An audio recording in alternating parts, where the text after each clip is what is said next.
Peace, blessings, much respect, much love. It's your boy, the Ghetto Guru, aka Sean Gold, coming back with the third and final video of the day. Hope all is well with y'all. Hope you're having a good day. If not, I hope the rest of your day get better. But I got another message for y'all, and then I'm out of here. So I'm gonna get straight into it. So this third final video is gonna be called "Be Careful of How You Approach People. You never know what somebody is going through." Be careful of how you approach people. You never know what somebody is going through. What do I mean? And I explain like I always do. So what I basically mean is just like what the title says. Because a lot of people don't have empathy. A lot of people don't have mindfulness. A lot of people don't think. A lot of people just speak. A lot of people just say the first thing on their mind. They just blur stuff out, and they don't care how it affects people. They don't care how people take it, because everybody's like, oh, I'm keeping it real, or I don't got no filter, or all that good stuff, or I'm keeping it 100. If you don't want nobody to tell you nothing real, don't be around me. That's the thing for people to say when it comes to excusing how they come at people or how they say certain stuff that could come off very, very fiery or very very cutthroat to people. And we have to learn empathy in this world, because it's a crazy world and it's a lot of things going on, and a lot of people are going through many different trials and tribulations and things that they don't speak about. So we have to be careful of how we approach people, and especially when it comes to trauma and anxiety and depression and different things in life. We have to be careful of things we say and do, or how we approach people, because you never know what they went through in life and what type of traumatic experience they had in life. So different examples of this, it could be like, say a guy is, or it could be a woman too, say a guy or woman is trying to approach the opposite sex, or if you're not into the opposite sex, whatever you're into, no judgment, that's your business. But anyway, they're trying to approach somebody they into, or they see on the street. A lot of people come, especially when it comes to men, a lot of the men come on to the women aggressive. They follow them. They might not, they might take no for an answer. Unfortunately, some men might even take a woman's life or attack them because they tell them no. And they're not given the benefit of the doubt. Like, maybe that woman had a bad experience in life where it's not nothing personal against you. She just getting triggered again because something traumatic happened to her in life the last time a guy tried to talk to her in the street. You don't know if that guy that tried to talk to her before that cursed out, hit her, threatened her. You don't know if she was sexually assaulted. You don't know if she was followed home. You don't know if something happened to her as a little girl and somebody, molested her, a family member, a friend, a stranger. You don't know these things. So people don't think about that because they're so much into their ego and hurt feelings of, damn, she was rude, or damn, she ain't say nothing, or damn, she acting like she stinks, she can't speak back. And it's not, instead of taking it personal, like, hey man, maybe she just had a bad day. Maybe she had a death in the family. She could have lost somebody the other day or this week. You don't know what's going on in that person's mind. So you might be thinking, oh, she stuck up, or she this, she thinks she all that, she can't say hi, or I'm trying to holler at her, she acting funny. To you, it might come off like that. Excuse me. But you don't know what happened to her. You don't know what's going through her mind. Just because she got that stink look on her face, that might be a defense mechanism because she's scared to death, because she just got followed by 10 guys not too long ago, or something happened to her when she was younger, or many different things. They don't just got to be a woman. It could happen to a lady hollering at a man, or coming at him on some disrespectful stuff. Something traumatic could have happened to him. She might be, why you acting scared? Why you acting timid? Or why you acting this way? You don't know what could have happened to him. Maybe he's going through something. Maybe he just didn't want to talk that day because maybe he had a death in the family. Maybe he had an argument with somebody. Maybe they just lost a job. Maybe they lost some money. Maybe something's happening where they're trying to figure out a bill.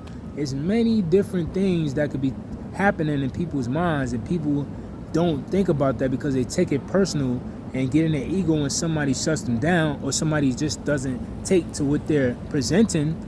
They take it personal and they try to attack the person to make themselves feel better. Like, oh, I'm going to show them, or who they think they are to stand me up. Nobody don't ever stand me up. Nobody don't talk to me like that.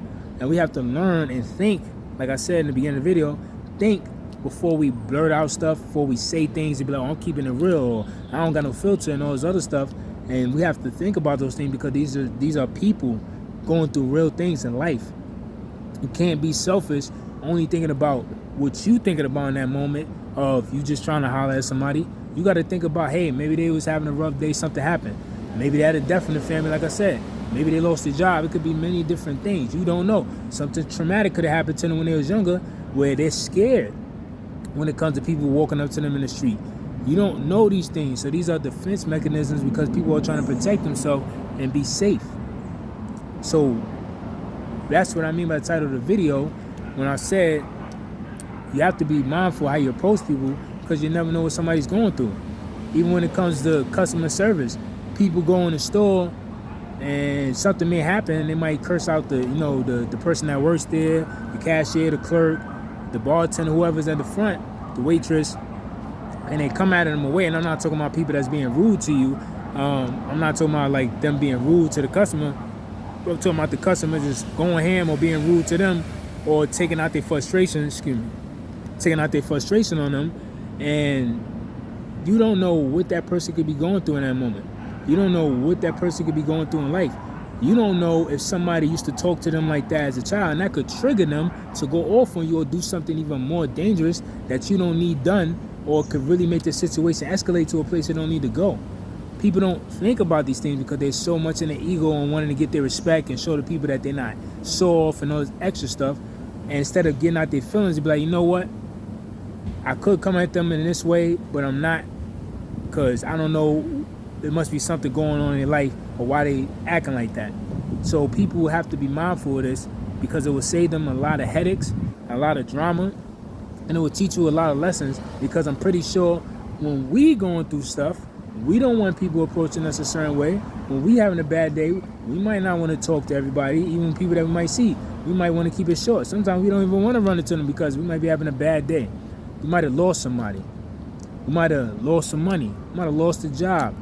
Some people might have found out they got a health issue. We want people to understand that when we come at them like that, but we don't want to understand when people respond the way that don't respond the way that we want them to. So we gotta put ourselves in their shoes, because when we do it, we want people to understand. We want people to fall back, give us space, don't talk to us. We want those things, but we don't do that for others when they're going through something or we don't know what they're going through. So you got to be careful of how you approach people, because you never know what somebody is going through or what they've been through. It could be also when it comes to how you talk to people. You know, playing sports, a lot of coaches taught us that, like, you can't talk to every player the same, because every player is not going to give you the same response. Some people, and it doesn't just have to be in sports, it can also be in life. You can't talk to everybody the same way, because everybody doesn't respond the same way to certain type of tones when it comes to your voice and what you're saying. So to one person, you could talk to them. I told you them bugs out here crazy. That's why when you got that good blood, man, they be trying to get you up. But back to what I was saying, you don't know what happened to somebody in their life. So you may be thinking, because it's people out there that you know, because they just think they could just talk to everybody in one tone, one way, no matter where they at, and they got bad etiquette.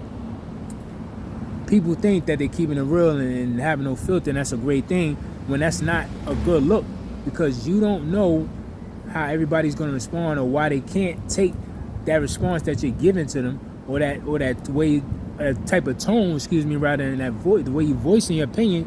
You don't know if they can take that. So there might be some people that can take somebody yelling at them, that can take somebody getting on their case in a strong and aggressive way, and they can understand that.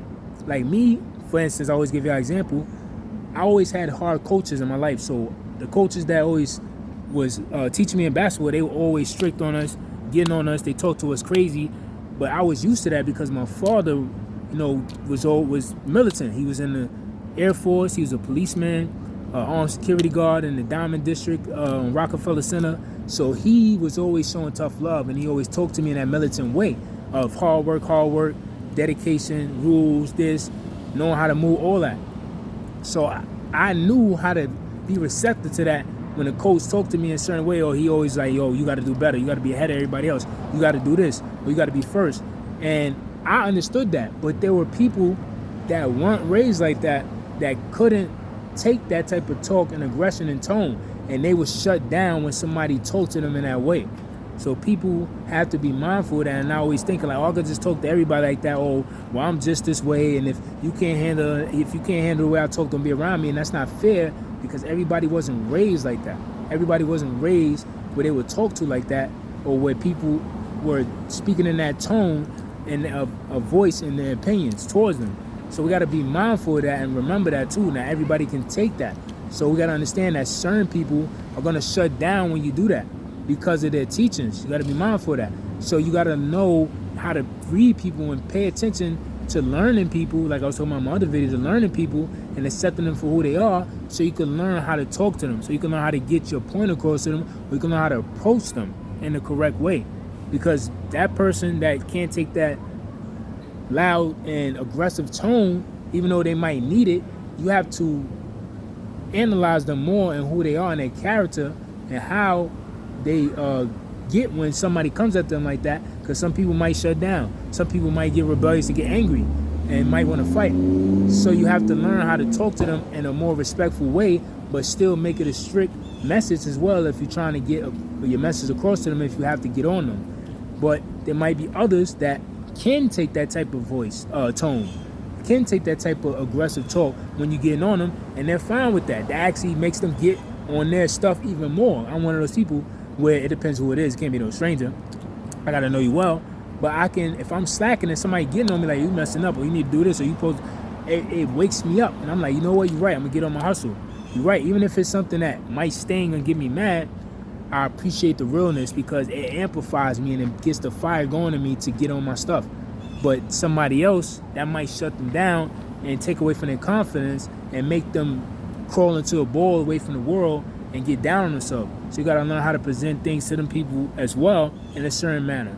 So we got to be mindful of how we approach people, because like I said, not just only when you're talking to them, but you never know what somebody went through. So you doing certain things or coming at people in a certain way that you thinking you could do that with everybody, that could trigger them into a place that they don't want to be again, and they didn't want to go back in that memory lane of that memories, because it reminds them of something traumatic, and you don't want to take people back down traumatic lane, down traumatic memories and a traumatic lane that they worked their behinds off to get out of. So we just got to be mindful of that we can't be in the ego all the time of like, oh, well, this is me. If people can't take real, don't be around me and all that, because, thank you, God. Just like Dave Chappelle had the great skit, when keeping it real goes wrong. And a lot of people miss that skit point of what he really meant by that. And what he meant is what I'm talking about right now. Because a lot of times you think you're keeping it real, it could go very wrong. Because keeping it real is not always meant in certain settings. Sometimes you have to learn how to keep it monotone. Yes, be real, but don't be overly aggressive, and don't be an a-hole if it's not necessary, because everybody can't take that type of talk or that type of teachings. So just remember that. Be mindful of how you approach people, because you never know what somebody's going through or what they've been through. So peace, blessings, much respect, much love. I love y'all always. Keep doing your thing. Stay goal-oriented, stay focused. And like I always say, whether we run, whether we jog, whether we sprint or crawl, because life is that hard sometimes. You can't run, you can't jog, you can't sprint. Only thing we can do is crawl to that destination sometime. But like I always say, somehow, some way, we got to make it to that destination someday. So peace, blessings, much respect, much love. Peace, blessings, much respect, much love. I love y'all. I appreciate the support. Keep doing your thing. And I'm going to see y'all in the next topic, man. Peace.